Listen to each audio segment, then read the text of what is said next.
Taylor to You is a podcast where your host Taylor Doherty talks with individuals who fascinate her as she's inspired by the greatest gift us humans have to offer, our story. Each guest story is unique and tailored in its own way, and that's exactly what Taylor loves about them. For the first time in my life, my voice had no value. I had no skills in high school to get a job. I couldn't model because I was too short. I couldn't become a clothing designer because I didn't have any talent. Like all those people telling me I couldn't do something. That was such a pivotal time where I'm like, you know what? I am tired of people telling me what I can't and cannot do in life. And I do have a voice, and I am going to start sharing it. Damn right. This is your host, Taylor Doherty. I am just so damn excited for you all to listen to this episode. And I'm so happy that my next guest shared her truth. Marie P. Anderson. Unbelievable. She's an internationally published author, former fashion model, entrepreneur, and founder of Boss Babe Models, activist, model scout, black belt. And you're not going to believe this one, but you have to because it's true. She found the one and only Cindy Crawford. Now, during this episode, we dove into so many different topics and regarding Marie's history, her life, her journey, where she is today. But we really have so much to talk about. So Marie, I hope I can have you on again soon, please, because we have so much more to go into. But this is just the start of Marie P. Anderson.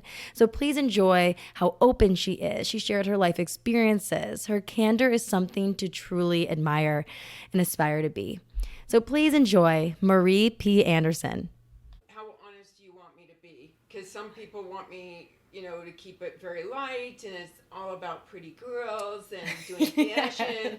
And then I've got some people who are like, no, I want you to be authentic and very forthright about how you came to be who you are today. Oh, bear it all. Okay, that's girl. What we are here to do. All right, Ryan, settle down. Get comfortable. I am 61, so we have a lot of ground to cover. Yes. So by the time I was 12 years old, I was making my own clothes. I was making some of my girlfriend's clothes. Wow. And became obsessed. That's all I wanted to do. And then time would pass, but I would be then in high school, and I was homeless, living on food stamps, and I had no money to go to college. So I was applying to all these scholarships, and everybody kept rejecting me. And then I got one from an Atlanta school, an Atlanta college that I don't even know if is still in business. Now again, this is the middle 70s.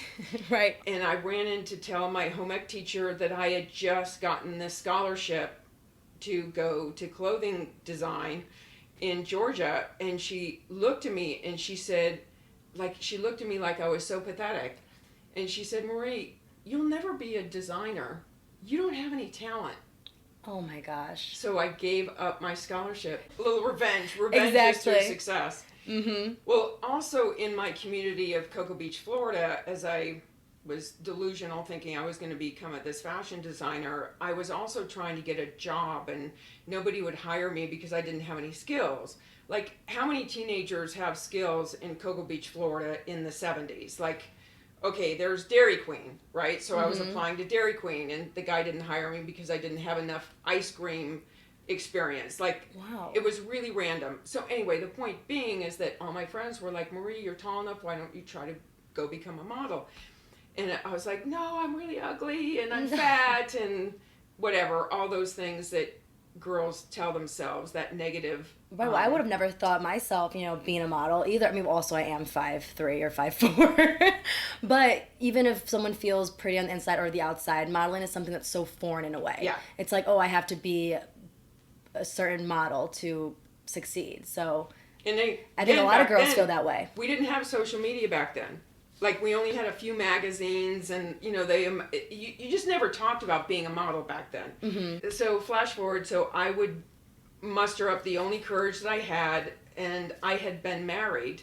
Oh wow! At what age? Which is a whole nother story. I was married. You have so many layers. Yes, and I know. We're gonna have you on again. This is gonna be the first layer, and then we'll just keep pulling through. So I'm trying to keep it just what do you call, like the highlights, right? The cliff notes. I'm Right. trying to get to the cliff notes of my life story. So I would be a teenager, couldn't get a job, and so my friends were encouraging me to get a job as a model. So I mustered up all the courage I could, and I wore the only nice dress that I had. And it was a dress that my mother-in-law had bought me for my homecoming dinner with my husband. Oh my God. So what age were you at right now? What age did you get married? I'm so interested by this. I had just turned 16 when we got married. Wow. And between 16 and almost 18, that's when I got rejected by my home ec teacher. And then eventually I would get rejected by the local agent. Because when I went in with my only nice dress that I had, I went in and the lady she didn't even let me sit down. She just had me standing in front of her desk, and she looked me up and down, and she said, with this stink face, she said, "You'll never be a model. You're too tall. 5'8" is too tall. And besides, who's going to hire a girl with green skin?" My skin is very olive in suntan skin. Like right now, you can't really see it. But the point is that I look very olive. I look very kind of... It was just a different look that they weren't exposed to yet, and now is the ideal look, which is kind of ironic. Blonde hair, blue eyes. Right. Me, dark hair, dark skin, dark eyes. So it was more exotic. So I wasn't what she was looking for. You're always pushing the boundaries from day one. I was completely devastated by her saying that I was too tall to be a model. So that was the end of my modeling career. Also too tall. Yeah, 5'8". That's pretty funny. I would grow another inch and become 5'9". So whatever. So I would eventually graduate from high school, and this is June of 1976. And I know people listening to this is like, "God, you are so old, Marie." No, but I feel more like Yoda. Yes, like I'm an old sage or something. I accept my age. It's fine. I love that when we learned. were emailing, you put in parentheses, "I'm 61." Yeah. Where were we? Yoda. High school. High school. Yes. Okay, so I would leave my husband January of 1976, essentially be homeless, live on food stamps. And by then I had a job. I was an administrative assistant at City Hall. Okay. So that got me through my last 6 months. I could graduate with my class.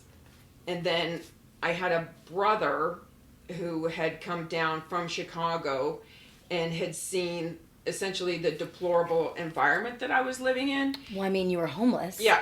So he invited me to come to Chicago and live with him. So flash forward, I would come to Chicago, and my oldest brother, Bruce, would refer me to this employment agency, where then I would be 17, got a job working at the employment agency at the reception desk. And my boss at the time, Perry, was really more of a godfather than he really was a boss. And so as a result, for 3.5 years, I had this steady job working at People Incorporated. And Perry knew, so he would take me off the reception desk. He would make me the office manager. Then he would make me his personal assistant.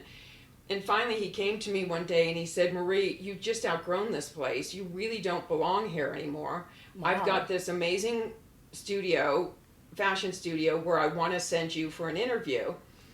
And I said, "Fashion studio, photographer? No, I don't want to go work for a fashion photographer. He's going to rape me when I walk in the door." Like, I was so terrified by the idea. Right, I mean, well, but that's also what was probably in the media at the time, too, and I know media wasn't as big with social media, you're saying, like it is today. But those are the misconceptions sometimes people can have. Yes.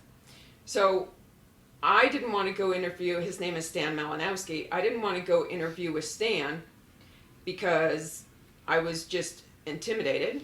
And he didn't want to interview with me because I was only 20. And my boss, Perry, being in the employment agency business, knew what he was doing. Right. And he said... He saw something in you. Yes. So to Stan, Perry said, "Look, just interview the kid. If you don't like her, don't hire her." And to me, he said, "Marie, trust me. Just go in, interview. You're going to be fine." Well, I'm sure too. I mean, I think it's so interesting because the people you said along the way, like your home ec teacher, I know you've mentioned before in different articles that your dad would kind of make these discouraging comments as well. And I think a lot of those older people in your life, they're supposed to be almost your role model in a sense. And then this Perry comes in and really believes in you from the day one, you know, promoting you throughout the position and find a great opportunity for you. Do you still have a relationship with Perry? Oh, yeah. Yeah. It's like, I could just, from how you described it, I feel like that would just be such a great relationship, and how you describe it, kind of like your godfather. Yes, very much so. That's he was amazing. the godfather I never had. Yeah. Within a few minutes of Stan and I meeting, we knew it was going to be a fit. So I got the job. That's amazing. Yeah. So I got the job working for him, Stan Malinowski, at his studio. Before I knew it, we would be in Rome shooting the Italian designers' collections for the magazines. And I would be in the designer Valentino's atelier with him, with all the top models at the time, shooting the collections. And then we would go... that is... You're 20 years old. Yes! And just also, let's just rewind, think 2 years before then, you were homeless, food stamps, not really knowing what direction you wanted to go in your own life. And now you're looking around Valentino. I mean, that's unbelievable. It was also, crazy. 20 years old being in Rome. Yeah. You must have been a pinch yourself moment. Yeah. It was bizarre. All in good ways. So then we would go to New York and shoot a cover of Vogue. Okay? Again. Okay. And then... Vogue? Yeah. What? I've never heard of it. You kidding me? And then we'd come back to Chicago and shoot a week of Sears. So I got this crazy, unbelievable global education. And keep in mind now, when we were in Italy shooting, the women that the publisher had essentially booked were dark women. Models like, I don't know if you're old enough to know Beverly Johnson or Iman. Yes, I've heard of Iman. David Bowie's wife. Yes. Okay. Okay, amazing. Okay, she was a top model before she was David Did you meet Bowie's David wife. Bowie? Oh, no. No. This was, I don't even think she had met David Bowie then. Right. Again, this was like early 80s. But the point is that working with Valentino, and he had a tendency to prefer more exotic beauties. So that's really where I got my eye, which is going to become relevant in a few minutes. So I got my eye working with those designers and with that publisher, and really truly understanding haute couture, and that the blonde-haired, blue-eyed girl wasn't necessarily the indicator of beauty. That would become the foundation of my eye as I scouted for models. So it comes back to the modeling. While I was working for Stan, there would often, a girl would show up to the shoot and Stan wouldn't like that girl's body. So, I mean, just for whatever reason. For the artistic vision. Yeah. He would then cancel the model and put me in to the shot. Or we were shooting for what is now called Macy's. We were shooting for Marshall Fields. And, I remember Marshall Fields. Okay. Yes. And so, like, we were on location, and there was a spot in the location where we're shooting where there was a hole. So he put me into the shot. Like, oh my. So I was always just kind of like that last minute model. Right, just test it to test the waters. Yeah, whatever. I don't want to suggest that I became some huge model. Never. I was just. Well, it did, but it led in. you to what you found, what you love as well. Yeah, absolutely. To your point. So that's how I would then, working for Stan, working for him for 3.5 years, like I had this incredible education. And then he came to me one day and said, Marie, I think you should become a model agent. He said, you're spending too much time with the models when they come over for castings. You should not be spending the time rearranging their books. I'm paying you to be my studio manager, not an agent. I'm like, oh, that's a really good point. So you just kind of loved that from the beginning, and that's like what you were gravitated towards. So that's interesting. So understanding that Stan was being like a godfather to me, like really kind of ushering me into a different life. So I called a woman by the name of Jane Stewart, who had a tiny little agency, Stewart Talent, and that I think it was only like about a 600 square foot agency at that time. This is all in Chicago. This is all in Chicago, and it was over on Hubbard Street then. I think Hubbard and Clark. And I called Jane essentially and said, I want to start working for you. And what was significant is that I had already been working with her because I had already been booking her models. Okay, so we already you're had, familiar. Yeah, we already had an established relationship. So essentially she said, well, when do you want to start?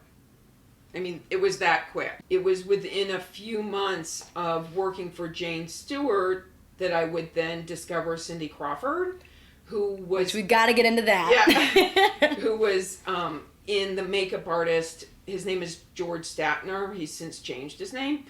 But his name was George Statner, and I saw a photograph of a test that he had done with the photographer Scott Weimer. And that's how I found Cindy, was inside of George's book. I just happened to see her in his book, and I said, oh my God, who is this? And he said, oh, she's a high school girl out in the suburbs. She's been rejected by all the agencies because of that beauty mark on her face. And I said, I love that beauty mark. Right. So I don't care. And so it was about a year later that Jane Stewart would merge with John Casablancas out of New York. And Stewart Talent would divide itself. So Stewart Talent remained the on-camera voiceover, the artist division that booked hair and makeup and wardrobe stylists, and some other things in there. I mean, there's so many elements. And then the fashion division became Elite Chicago. And so I would go from being the booker to the director to the vice president. And then when I was the vice president, I wrote my first book that was published worldwide on how to become a model. And Cindy Crawford was on the cover of that. She said to thank me for helping her with her career. She wanted to pay it forward. Wow, yes. That's amazing. She's such an amazing human being. So that's kind of how that got started. So what is Elite Chicago would then morph into different brands, which is now in this era called Select. You've seen all the verbiage, the technology, so many different advancements within the industry. So it's just interesting to, like, now you're saying, well, today it's this, today it's now this. Because it really has changed so much, every industry. Well, I was raised in the era where we shot film, the stuff that you would put into the camera. And then you would have to go and get it developed. And we didn't shoot video. There was never video being shot on set.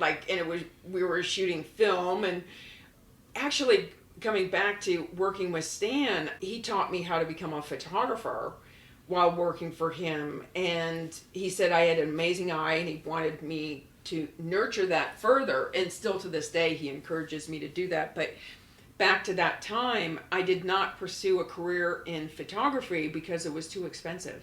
Wow. Between buying the actual film and then processing the film, you could go up to hundreds of dollars for photo shoots. Oh, I'm sure. So anyway, that was the end of my photography career. Learned all the angles, learned all of that, but not for me. Well, that's like my sister, who worked with when it came to photography when she first started. That was so, I mean, you kind of just get the camera, but then the next week there's a new camera. Well, I think the whole advancement of the industry is really just interesting with every business in a sense. Like, I want to just really ask you this while we're on the kind of subject of the industry evolving and changing. What is it like now? Because when you started as a model scout, doing the traditional way to do talent acquisition. And today, I mean, there's Instagram models, influencers. It's all just through now social media in a way. How does that kind of alter how you would do the coaching and the talent acquisition now compared to how it was before? Well, drastically, it has changed, and it's a whole, we could do 2 hours on just that conversation, but I'll try to make it quick. Back in the day when I started off as a booker, scout, whatever, again, that was the middle 80s, we took great pride in being agents that knew what we were doing, networked, got ourselves continual education to be great at what we did, and the management owners would take great pride in passing on their industry knowledge to us to be model managers. And I'm going to jump forward and I'm going to make a blanket statement because it doesn't apply to every agency. But where we're at now is that the industry is so overly saturated with models, agencies, photographers, and there's not a lot of money being spent in the fashion business. So you have a lot of intense, ruthless competition. And when you have bosses or CEOs or CFOs that are breathing down your neck, wanting to make more and more money for the company, it becomes a challenge for that booker sitting in that position.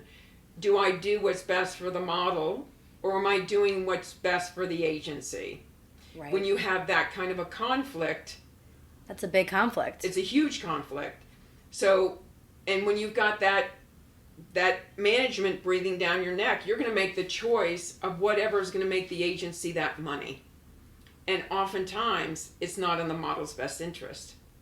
Also, with saving money and making money, a lot of agency owners in this era will hire people who don't know what they're doing, who have no experience being agents, bookers, managers, whatever you want to call us. They will hire that individual because, and it's generally a millennial, who will work for next to nothing because their ego is more invested than their pocketbook is concerning because they want to be in the fashion business. Right. And I so- feel a lot of young women, men now too, everyone, it is, like you mentioned, cutthroat. And so Yeah. they'll do anything. And so I'm sure we'll get into that when it Oh, comes to the man. activism Yes. and everything. And, but what's so great how you describe is not always it's in the best interest, but I know something that Boss Babe Models, the company you founded, that prides itself in is that it does always look out for the best interest of the models. Absolutely. Because it's one of those things where you were a model yourself and were exposed to, I'm sure, I would love to get into it with you more, situations. And like you said, you made the mistakes so that the other models don't have to. And I think that's just so inspiring. I love that about you. And, kind of going back to, because I know we kind of been jumping around, but we were going through your trajectory. And so then you said you wrote and published your first book, and Cindy Crawford was Grace the cover. Yeah. Beautiful. I do want to go back a little more into Cindy Crawford and how you found her. So I know you mentioned it was one of the Stan's books, so you able to see her. What was it, Stan's book? Or George Statner. The makeup artist I Yes. was interviewing. So one of his books. And so what was the it factor about her? Because I always wonder, I hear these stories about actresses or models, they're walking down the street. And, I remember when I was younger, I was watching True Hollywood Story. Oh. And I would think, oh, God, am I going to walk down the street and someone's going to be like, oh, let's do something with you. Let's do this. And, that never happened for me. But I'm just thinking, I'm wondering if that is sometimes how it can go. Yes. And, like, what the it factor is for not only Cindy Crawford, but other models you seek out, and what about them attracts them to you. Well, keep in mind, beauty is subjective. So Cindy had attempted to be a model in Chicago, but never got signed. Other people didn't see what I saw. So every agent is going to look at somebody's beauty and see something differently. The other agencies didn't see a financial windfall. I saw a mega windfall. But also the advantage I had was working in Rome with those designers and seeing the darker kind of exotic girls that were being booked. So for me, it was a natural transition for me as a scout / booker to find this dark beauty inside of this portfolio that didn't look like anybody else. And around that time, there was a very, very successful model. Well, back in the day, it was for a minute a supermodel. Her name is Gia. She would be literally a Vogue cover girl. She was with Wilhelmina, and unfortunately, she was a heroin addict, would contract AIDS, and die. And so that timing with Cindy coming into the business, she was kind of called like a baby Gia. So our culture in America was starting to embrace a darker girl, which a very significant influence was John Casablancas opening up Elite here in America in the 80s. Mm-hmm. So keeping in mind, going back before you were born, so we had Eileen for agency owner, and then you had John Casablancas, who liked the darker, more exotic girls. Kind of breaking those barriers. Yes. Wow, that's really cool. So there was a lot of like components that were in my awareness that when I saw Cindy in that book, I was like, she's perfect. Right, you almost, it didn't question in any way that she, to you, almost she didn't even look different in a sense, quote unquote. It was just, wow, she has something, she's beautiful. But to someone else, they would say, well, what are you seeing here? That's really interesting. And I think that just once again shows how the modeling industry and breaking those barriers, changing how you kind of look at things, creating those conversations. Yeah. Probably is where it all kind of started. And that's really cool. It's with Cindy Crawford. I'm sure not a lot of people listening to this would think, they probably thought, oh, they love Cindy from the beginning. Yeah. But it was something that you founded. you found in her. Well, it's interesting because... Chicago Burbs gal. Okay. So, even in the beginning, there were clients that wouldn't book her because they did not get her beauty. She has dark circles, naturally dark circles underneath her eyes. She had that beauty mark. She was just different. Again, the blonde-haired thing was kind of the mentality of America in the very beginning. But what made the huge difference, there were two photographers here in Chicago, one by the name of Bob Frame that had shot her, and then Victor Skrybneski, who was like Stan Malinowski. So here in Chicago, we had two top fashion photographers, Stan Malinowski, Victor Skrybneski. Victor is the one that once he started working with Cindy, he took her under his wing, and he was really the direct influence in changing the trajectory of her career, because then Chicago started to get a sense of, oh, well, if Victor's booking her, then I'll book her. Right. There's always got to be a leader. Yeah. There's one in the group that's going to set the tone. The funny thing is that as time would pass, I get lost in time, so I don't know if it was a year or 2 years, but with the elite look of the year competition, Cindy would be in that competition, but she did not win the event. But Wow. she would go on to be the biggest model that Elite ever had. And arguably... Of the world, yes. right? So the point is that even the elite hierarchy didn't see Cindy as the girl to choose to win their competition. So beauty is subjective, and also it's And that's really important to kind of realize and know. Yeah. That it's subjective, and what everyone sees is just in anything in life. Everyone has different opinions and can see things in different ways through different lenses. So that's really just interesting that you saw that in her. Mm-hmm. And I'm sure she can attribute a lot of her, well, she does, her career to you for, taking that, what you thought was right also, and finding that in her. That's just so interesting. So then, okay, so the whole Cindy Crawford thing, is just, we could, I think, go on forever about, and I'm sure you get asked that so much. Yes, I do. So I also want to go into more things you're doing, but... What I love is when people call me a liar. Oh, really? So Yeah. people don't think that you did? No. Yeah. Oh, I'm like, well, really? You I can don't like think that. what you think. But at the end of the day, now, if you go into Cindy's coffee table book that she produced, I think maybe 2 or 3 years ago, called Becoming Cindy, in there is a little paragraph where she acknowledged me as the one that discovered her and started her career. Well, there So, you like, have it. okay. That is, yes. Right there, that just says it. The actual model is confirming the truth. Yeah. But when it comes to the truth, too, I know you talk about there's certain people who can't handle the truth. Yes. And it's like, when it comes to modeling in general and just the industry and the things that do come up in the conversations, I'm sure there's agents and, different people who are higher up who aren't working every day with the models, and so they don't want to necessarily believe it or see it. Are you just honest and you just say, Yeah. this is what's happening? Listen to me. Well, I have on my little speaking reel on my Marie P. Anderson website, I have a little clip, and this was probably before y'all were born too.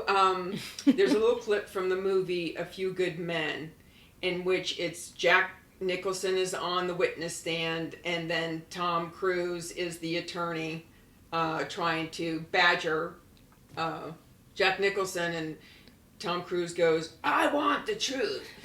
Jack Nicholson says, "You can't handle the truth." Right. That's how I feel like when I'm having conversations with people. It's like, you say you want to hear the truth, but then when I share the truth, you deny it to be true.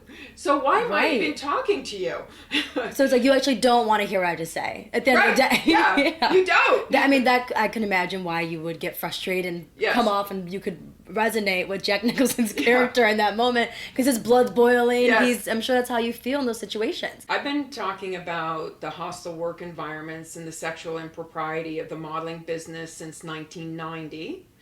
And I did acknowledge John Casablancas for him revolutionizing the modeling industry, not only creating a global network that still today is thriving, but also creating more of a darker beauty, a little more of a curvier presence in the modeling business back in the day. However, there was also, and God rest his soul, he's since passed away of cancer, but there was a darker side to John where he and his business partner, Gerald Marie, enjoyed sleeping with the younger models. Oh, I see. And by the time I had become the vice president of Elite here in Chicago, I would have models coming back and complaining, and I would want to do something about it, and they would say, no, don't say anything. So I would have to honor their request of not saying anything. So I could never do anything about it. But you knew about it, but so I it made knew you about feel it, worse. so it was hard. So then, it was around very late 18.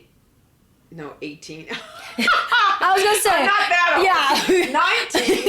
1802. When the first camera was released. So around 1989, I would be in Ibiza, Spain. And we had the elite hierarchy had all gone to have a summit there in Spain, in Ibiza.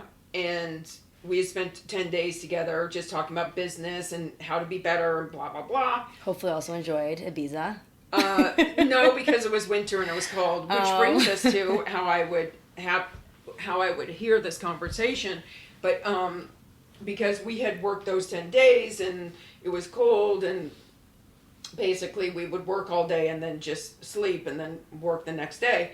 So essentially we had this restaurant that was ours, and they had like this kind of stoned front. It was very kind of casual and of course very Spanish, and there was like this little 2-foot wall that came up in front of the restaurant, and because we had the whole place, I wasn't concerned about a car driving up or whatever, so I walked out to like this driveway area, and I had on my winter coat, and I laid down by the wall to help prevent the wind from hitting me, and I was listening to my Walkman and listening to Bruce Springsteen, just enjoying. Amazing, legend. And so I'm lying down, and finally the sun's on my face, and I'm just trying to get warm, and all of a sudden I realize I'm no longer listening to Bruce Springsteen, and I'm now overhearing a conversation on the other side of the wall, and it's Gerald Marie, the French partner,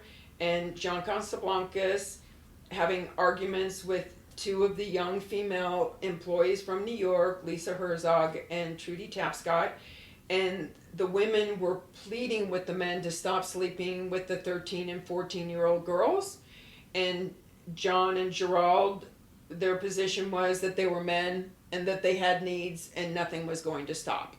Wow. So for that, there was a trigger for me, because going back to my own personal experience with sexual hostility, I was like, I can't work for a company if I'm listening to this.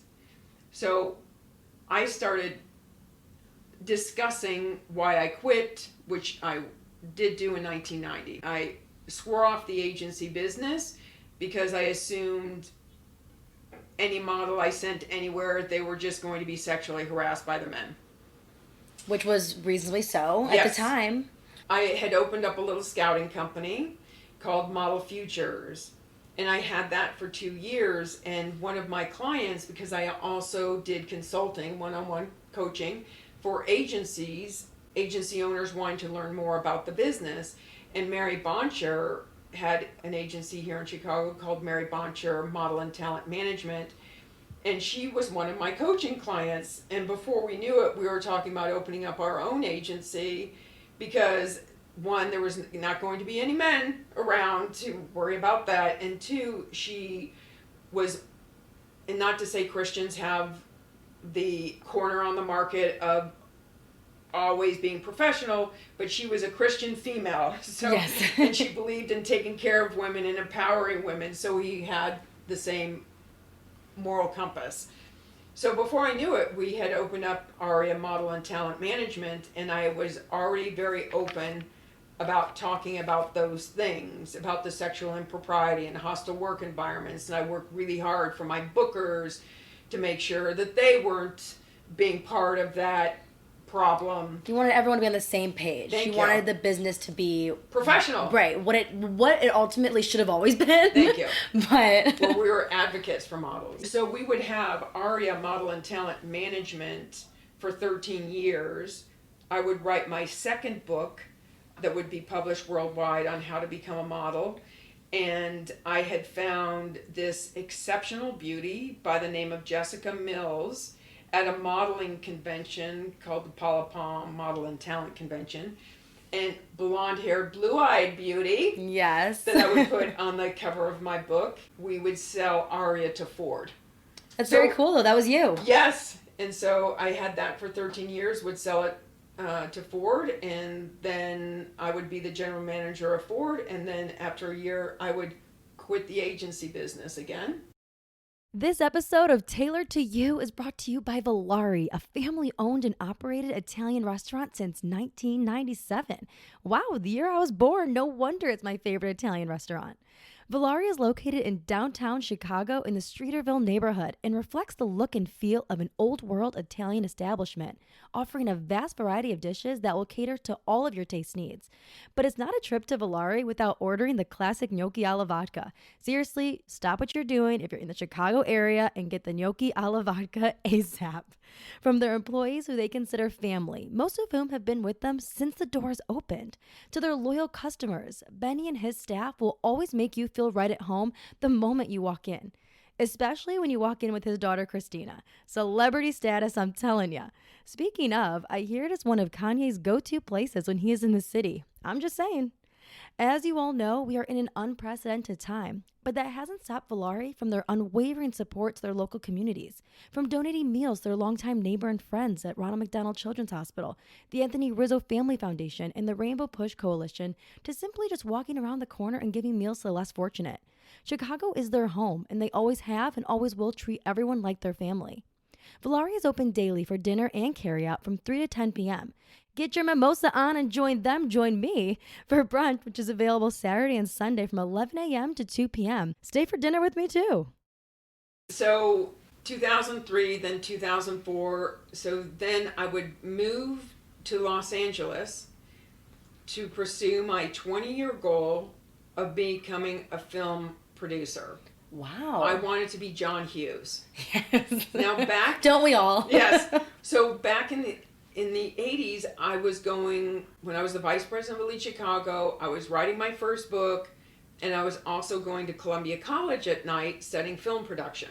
I opened up my own brick and mortar film production company called Anderson Kutzman Films, and I would realize I was delusional because what you learn in the 80s on a Bolex camera and what you're dealing with in 2004 in Los Angeles with video editing and things being digital, it was a whole nother world. I had no business being there. But I did realize my goal. It took me 20 years. I moved to Los Angeles. I did become the producer. I had a legitimate corporation, only to realize I had no business doing what I was doing. But I was smart enough to go, okay, it's time to stop now. Exactly. I think that's so amazing, too, that you did that, because today, if you hadn't made that step, you'd always be thinking, wow, I wish I would have done the film thing I always thought about. So then you got to at least, see it, realize it wasn't for you. But that's really cool. I mean, wow, the fact that you went over to LA and created a company, I feel like you can just snap and you have something in front of you. Well, in theory you can, but then there's the consequences. Like you learn in martial arts, from every action there's a reaction. We'll get into that in a minute. Oh yes, black belt over here. But the significance also in me moving to LA was I had only been sober for a year.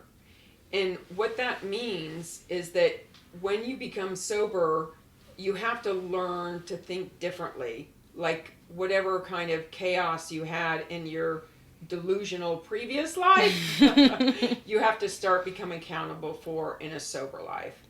And being in West Hollywood, living in West Hollywood, having my company in West Hollywood, I was being triggered and exposed to too much cray-cray.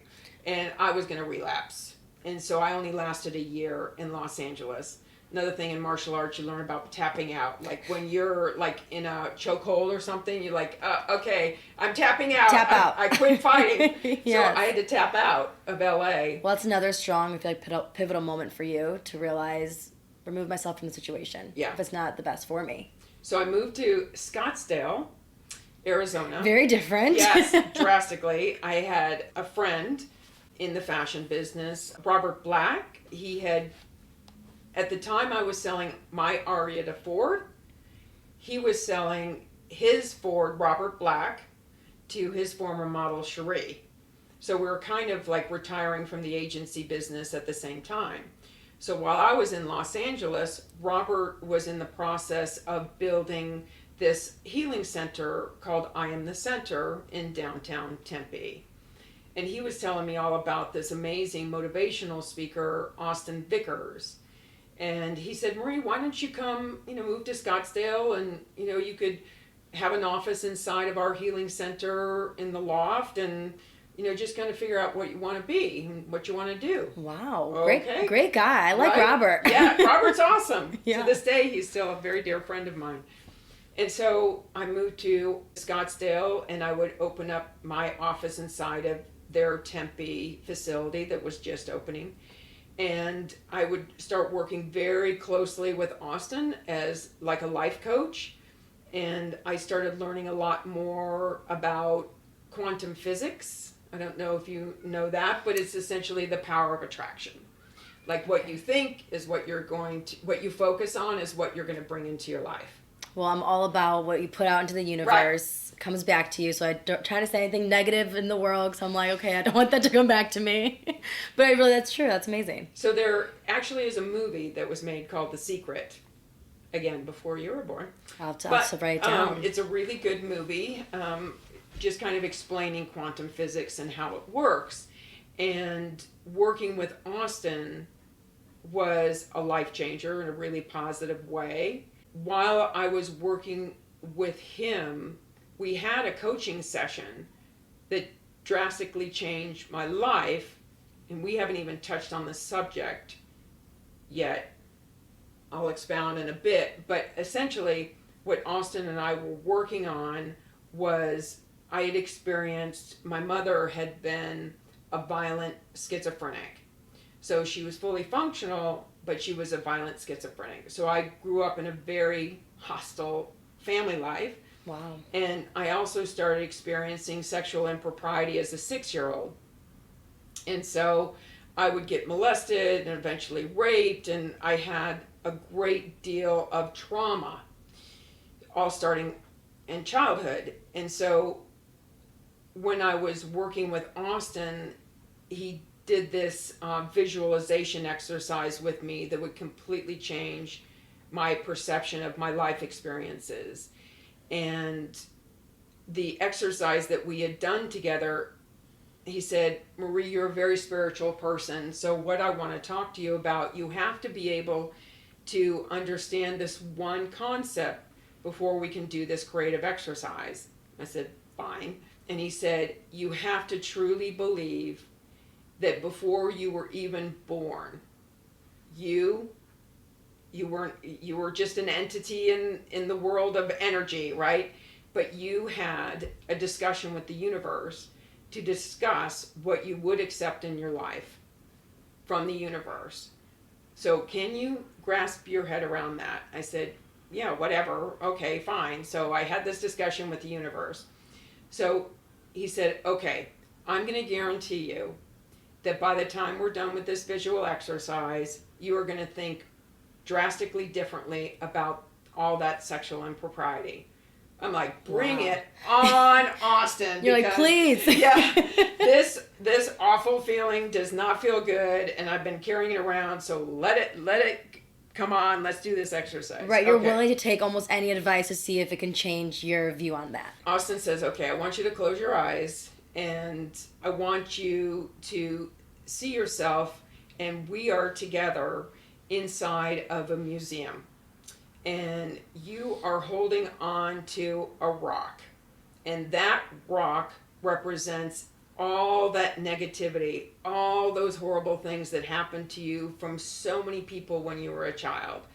Are you holding on to that rock? Yes, Austin, I am. He said, okay, all those memories, all those experiences are now in that rock. Okay, fine. He said, is your rock polished? Oh, yes, it's a beautiful black polished rock. He said, okay, we're going to go now meet the museum curator. And when we do, he's not in the room, so I'm going to put it on a beautiful burgundy pillow on his desk. Like, okay. So he said, you have to understand, we're going to sell it to him because it's going to be a museum piece.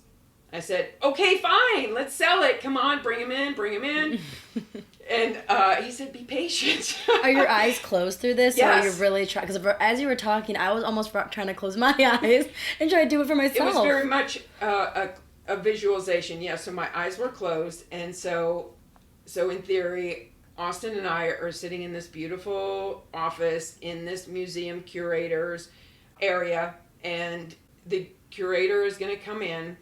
And Austin says he's going to be ready to write the check because he is going to write a check for how many gazillions of dollars that you want to sell those memories to and for. So how much do you want? I said, okay, $10 million. He said, okay, we're going to sell that polished stone for $10 million.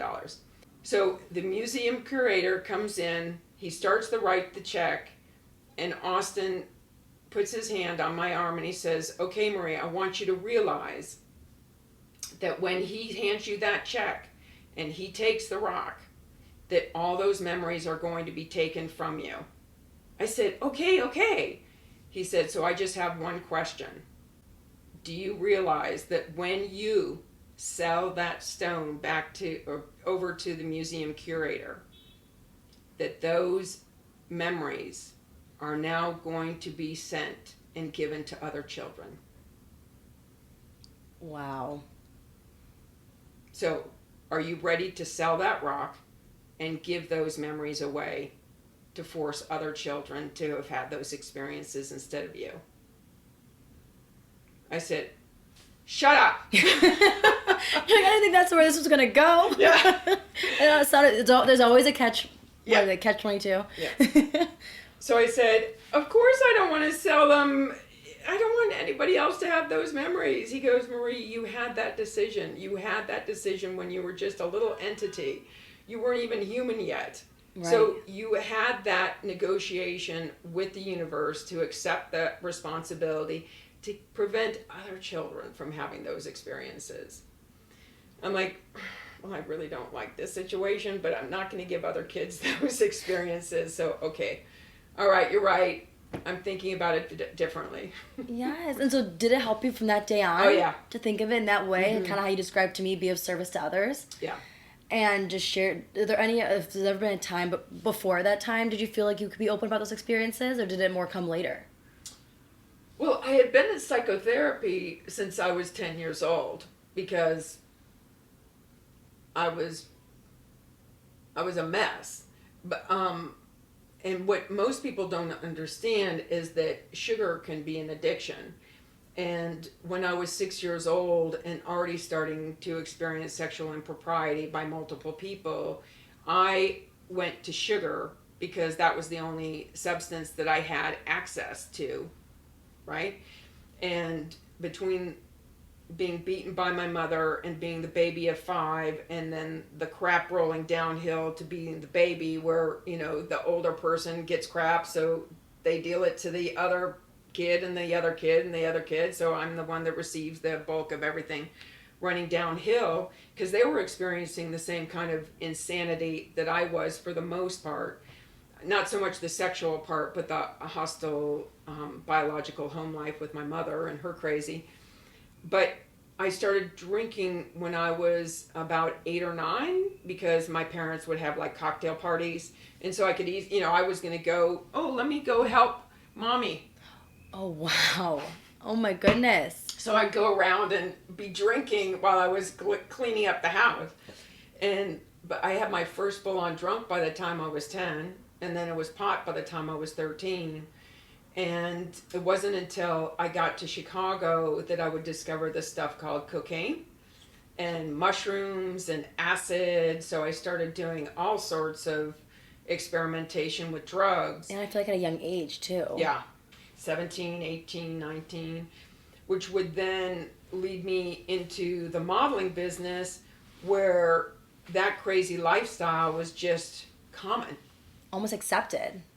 And not only accepted, but expected. Wow. And so, if you didn't come in the next day talking about, I was so drunk last night, and, that kind of crazy story where you were driving drunk or you don't remember who you slept with the night before, like just that crazy behavior. If you weren't doing that, there was something wrong with you. And so, That's so I did not wild. understand. And also, I'm sure people were under the age of 21. Oh.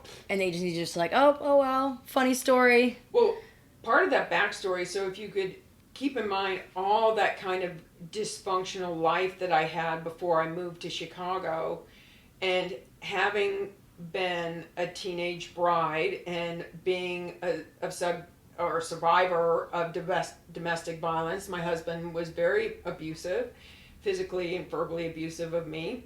So finally, when I would come to Chicago, and I would get that first job working at the employment agency, People Incorporated, I didn't have any money, and I was desperate.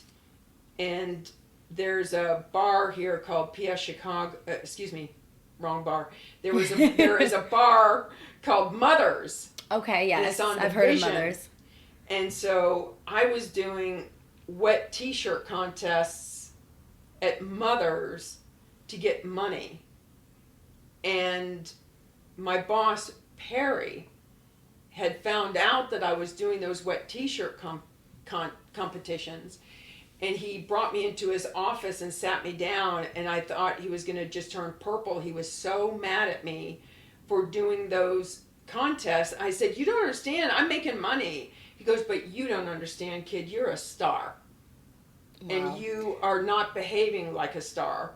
And the way you're behaving is not healthy for you. So I'm telling you, I don't want you in that bar ever again. And I don't want you to ever do any one of those competitions because you're not presenting yourself to be who you could be. Like, he did everything he could to make sure that my behavior, that he was putting me on a path that was so much better for me that I could have ever thought for myself. Like, that's amazing. He was that committed. And still to this day, I still keep in touch with him because that's how important he was to me. So he was my advocate, right? Stan was my advocate in getting me into becoming a booker. I did not have a lot of advocacy throughout the majority of my life, but the ones that I did have were so significant and empowering. I started to realize as I got older that I wanted to do for other people what people had done for me. So I left my husband. It was January of 1976. It was like 1 o'clock in the morning. I ran out only with my flip-flops, my jean skirt, and my little tank top. Now keep in mind, Cocoa Beach, Florida in January is not like January in Chicago. It was chilly, but it wasn't like winter in Chicago. So anyway, the point is he had taken a frying pan up to the side of my head, and I was so done with being beaten by my mother, being beaten by life, being beaten by my husband, that he took that frying pan to the side of my head, and I went into this rage, like this energy that I had never experienced before, and I leapt forward, and we both fell on the bed, and I was strangling him. Now, he was a martial artist, a football player, He was drunk, but still a very strong, formidable force. And what was amazing is to feel this energy and this rage that I could start taking his life. And as I was starting to watch his face turning blue, I saw this ticker tape and it said, life has got to be better than this. And that was a miracle. Because you can imagine middle 70s, a woman with no money murdering their husband, whose father was very wealthy and very influential. I would have ended up in prison because I would have had no advocate and no money. No support at the time. You didn't hear about domestic violence back then. So that was a true miracle that God intervened there. And so I pushed him away, grabbed, I think it was my jean purse and, my flip-flops and whatever I was wearing. Loving these iconic fashion moments as well. And so, you have to mention the fashion. Yes, always. So I ran into the night and I didn't know where I was going. I just knew I wanted to get away from him and that constant trauma. And I figured, okay, I'm going to go to my girlfriend Laura Gregory's house, which was, I don't know, about 12 blocks away. And so I am walking, it's pitch black with the exception of an occasional street light that would dot the streets with light. And so as I was walking towards Laura's house, this man drives up. Now there's nobody around. This man drives up and he says, I'm kind of lost. And I said, oh, well, I try to give him directions. He goes, I'm kind of hard of hearing. Can you come closer to the car? I'm like, oh, sure. So I go closer to the car. He tries to abduct me into his car. Oh, my gosh. Yeah. And what a day you've had. Right. Truly. And I can certainly laugh about it now because right. You have to have that warped sense of humor that, clearly I survived. But the miracle component was that I didn't even scream. I just remember, he had my stomach. He was pulling me through the driver's side because he was really strong. And my stomach was my head was half inside and the rest of my body was outside. And I just started praying. Wow. And I asked God, I said, God, please keep me safe. Keep me from this. And I promise I will give back and I will never stop giving. And all of a sudden it went from this tug of war to all of a sudden he just let go of me. And I fell down and he drove down on the ground, on the pavement, and he just drove off. Wow. And then I went to... Those, I'm sure, the moments where you were just... Then I went and I was knocking on Laura's window going, Laura, you can't believe the night I had. Wow. And so Wow. she took me for that night. But anyway, I always have had these really amazing, significant miracles. Although I've had these very traumatic experiences, I've also had these incredible miracles at the same time. Like that yin and yang of life. Yes. So it's that allowed me some sanity because I would keep having these really good things that would pull me out of that kind of despair. Definitely. And I think, like we mentioned, the successes and the failures in life are just traumatic things that happen to you. And I'm so sorry for all those things that happened to your life. I know now with you, I so appreciate you sharing that because I know it's not easy. But I really do think it can help others. I know you now feel comfortable to share your story and your voice. Do you feel as though you do it in a way too? Because there's younger models who feel like they can't yet, and you're almost doing it for them? Yes. Yes, I love to try to encourage models to share their voice. And my coaching clients, interestingly enough, are not just teenage girls, but I'm also working with the guys and I'm also working with their parents. So sometimes their parents become my coaching clients. Yes. And I'm moms. But I'm trying to get them to get their voices out as well. And their voice, they could be talking about recycling and, global concerns of our environment, or they could be talking about diabetes advocacy, whatever their voices are that they want to talk about. I'm encouraging them to share their voices. So for me, when I was raised, my father, the rocket scientist, was very militant in how he raised us. And in our house, it was yes, sir, no, sir. What can I do for you, sir? It wasn't a traditional daughter, father, mommy kind of relationship, as I've already said about my mother's schizophrenia. I was taught to speak when spoken to, and that whatever I had to say had no value. Which brings us to, then you would understand, in the 80s, when I was the vice president of Elite Chicago, and I had this idea to write a book on how to become a model, my father didn't see any value in that voice, in whatever I had to say. It was when I was 27 years of age, and I told him, we were on the phone, it was the first time I'd ever spoken back to my father, and I told him that I had this idea, I wanted to write a book on how to become a model. And he said, who's going to want to read what you have to say? You're not college degreed. I said, but Dad, you believe... But I have a lot to say. Yeah. I said, you believe what you believe, and I believe what I believe, and I'm going to get this thing published. And he said, kid, you've got your arms around a comet, you've got stardust on your shoes, and you're going nowhere. Wow. I mean... Yeah.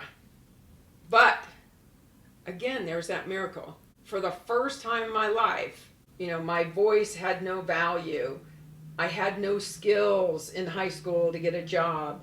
I couldn't model because I was too short. I couldn't become a clothing designer because I didn't have any talent. Like all those people telling me I couldn't do something. That was such a pivotal time where I'm like, you know what? I am tired of people telling me what I can't and cannot do in life. And I do have a voice, and I am going to start sharing it. I didn't say that to my dad. Damn right. But all I said to my dad was, you believe what you believe, and I believe what I believe, and I'm going to get this thing published. And that was the end of the conversation, essentially. Goodbye, sir. Yeah. But sadly, he would die of cancer, prostate I'm so sorry. cancer. Thank you. Before it would be published. But even after he had died, in the darkest hours when it did not look like I was going to get it published, I would remember my father saying it wouldn't be done. And I was like, no more. This needs to be done. Yes. I don't care what you have to say. I know differently. And there was that miracle, that book being published against all odds. You're an author. Damn it. Hell yeah. Not only once, twice, but 3 times. Yes. I could talk to you for days. And truly, we have gone over so many different levels of what you do, the person you are. I so thank you for having the courage and to share your trauma as well, because it is something that can help others. And so Hopefully, yeah.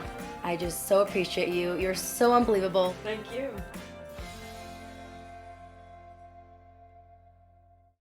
Where are you going? It's your girl Taylor. I'm back. Thank you for listening to this episode, and I hope you enjoyed it as much as I did.